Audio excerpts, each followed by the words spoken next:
தூக்கம் உன் உடல் ஓய்வெடுக்கும், தியானம் உன் மனம் ஓய்வெடுக்கும்.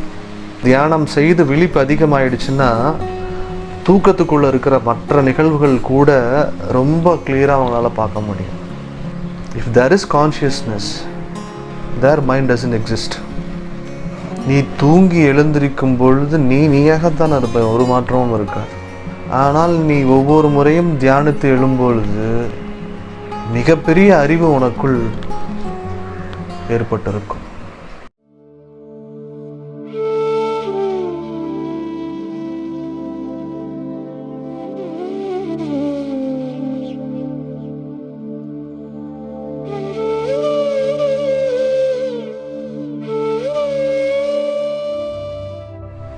தூக்கத்தில் நீ தூங்கிக் கொண்டிருப்பாய் என்பது உனக்கு தெரியாது, தியானத்தில் நீ தியானித்துக் கொண்டிருப்பாய் என்பது உனக்கு தெரியும்.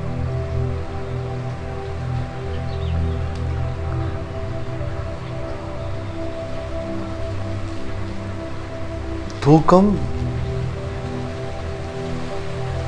உன் உடல் ஓய்வெடுக்கும், தியானம் உன் மனம் ஓய்வெடுக்கும்.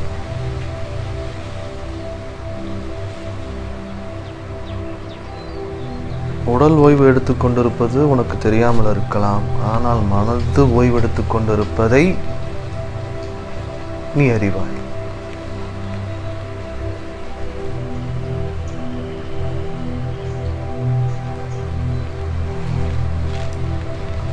தூங்கி எழுந்து சராசரியா நீங்க வாழ்ந்துட்டு இருக்கிற வரைக்கும்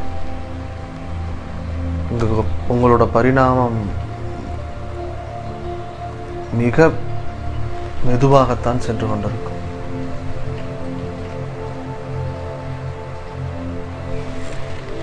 நீ தியானிக்க பரிணாமம் வேகப்படும்.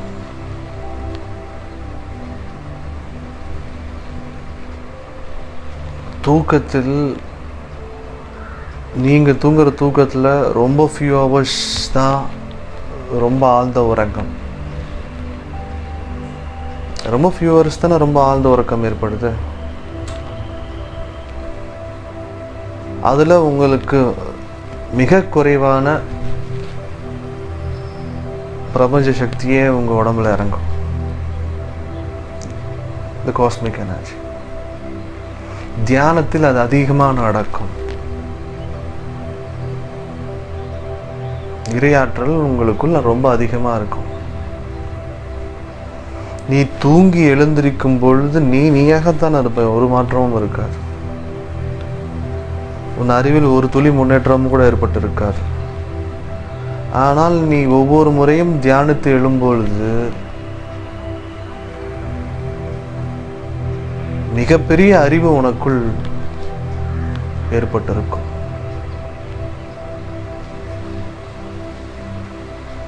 எந்த மாதிரி ஒரு தொழில் நீ செய்து கொண்டிருந்தாலும் நீ தூங்கி எந்திரிச்சுக்கிட்டு இருக்கிற வரைக்கும் நீ அந்த தொழில ஒரு தொழிலாளி. தியானிக்க பழக்கம் இருக்கு உனக்கு. Very soon you will become the master of that work.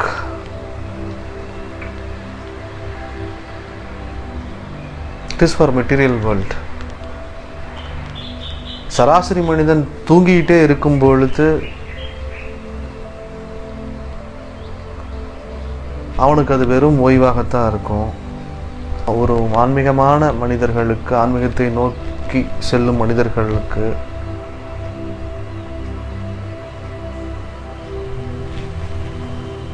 தியானத்தை நோக்கி அவர்கள் செல்லும்போது அந்த தியானம் அவர்களுக்கு ஞானத்தையும் வழங்குகிறது.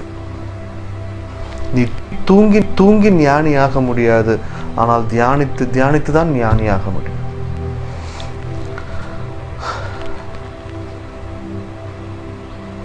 எவ்வளவுக்கு எவ்வளவு விழிப்புணர்வு உனக்கு ஏற்படுகிறதோ அந்த அளவுக்கு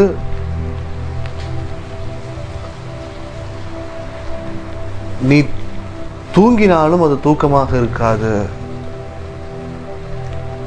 விழிப்புணர்வின் கட்டுப்பாட்டில் தானே இருப்ப.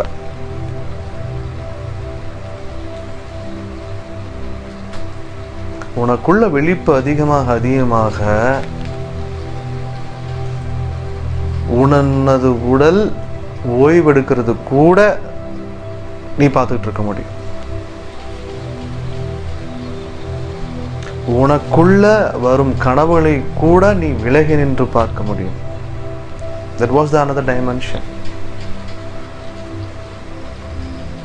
உனக்குள் இருக்கும் கற்பனை உலகத்தையும் கனவுலகத்தையும் அதற்கு அப்பால் இருக்கும் மற்ற உலகத்தையும் ரொம்ப தெளிவாக பார்க்க முடியும். அந்த தூக்கத்துக்குள்ள நடக்கிறது நிகழ்வுகள் கூட ஆரம்பத்தில் நீ தூங்கிட்டு இருக்கும்போது எதுவுமே தெரியாது. விழிப்பு தியானம் செய்து விழிப்பு அதிகமாயிடுச்சுன்னா தூக்கத்துக்குள்ள இருக்கிற மற்ற நிகழ்வுகள் கூட ரொம்ப கிளியராக அவங்களால பார்க்க முடியும். பின்னாளடைவில் அந்த தூக்கமே அவர்களுக்கு தியானத்தின் அனுபவத்தை ஏற்படுத்திவிடும். அதைத்தான் யோக நித்திரைன்னு நம்ம சொல்றது. Body is sleeping, but mind is conscious.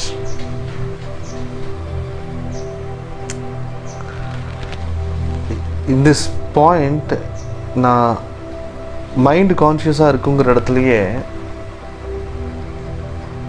if there is consciousness, there mind doesn't exist. உங்களுக்கு புரிஞ்சுக்கிறதுக்காக மைண்ட் இஸ் கான்ஷியஸ்ன்னு நம்ம சொல்கிறேன். But the mind itself became consciousness.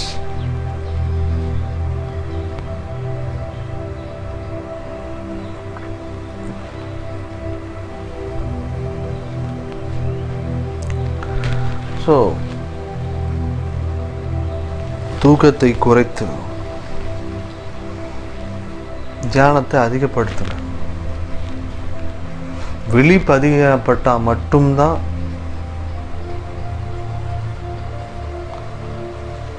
எல்லாத்துல இருந்துமே இங்க விடுதலை.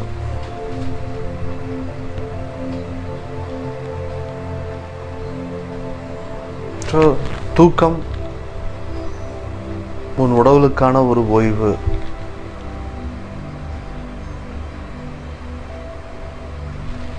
தியானம் உனக்கு மனதிற்கு ஓய்வு கொடுத்து மொத்தமாக உனக்கு ஓய்வு கொடுத்து முக்தி கொடுக்கும் ஆற்றல் தியானத்திடம் இருக்கிறது. அதுதான் தூக்கம் தியானத்திற்கும் உள்ள ஒரு சிறிய வித்தியாசம். பேசினா அதை பற்றி நிறைய பேச முடியும்.